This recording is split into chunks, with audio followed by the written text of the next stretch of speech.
Bonjour et bienvenue sur la chaîne YouTube de Prévol Parapente. On continue dans notre série Ascendance et aujourd'hui on va parler du dynamique. Qu'est-ce que c'est que l'ascendance dynamique?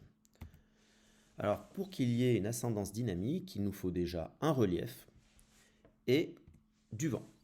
Voilà, sans vent, on ne peut pas avoir d'ascendance. Donc on voit que les filets d'air ils sont déviés vers le haut au contact de l'ascendance.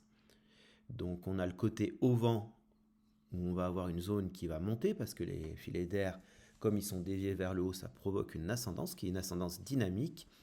Par contre, sous le vent du relief, on va trouver des turbulences. Et plus le vent est fort, plus les turbulences vont être fortes et éloignées du relief. Alors, pour essayer d'imaginer la zone d'ascendance, on va faire un petit dessin comme ça, vu de profil. Donc, plus on est écarté du relief, moins l'ascendance est forte. Plus on est proche du relief, plus l'ascendance est forte.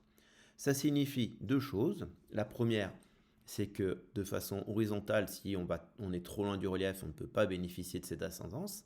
Et la deuxième chose, c'est qu'elle est limitée en hauteur, c'est-à-dire qu'elle ne va pas excéder une certaine hauteur par rapport au relief. Ça peut monter 100, 150 mètres, ça va dépendre de la forme de la pente et aussi de la force du vent.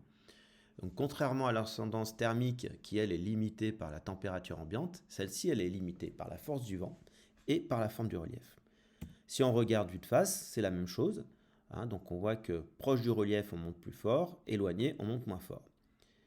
Alors par contre, il va falloir être méfiant. C'est-à-dire que tous les virages, évidemment, on va les faire face à la vallée, à l'extérieur du relief.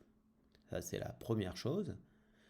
Et puis, la deuxième chose, c'est qu'on fera toujours attention à ne pas se laisser emmener derrière la ligne de pente, derrière la crête, afin de ne pas être dans les turbulences qui sont sous le vent du relief.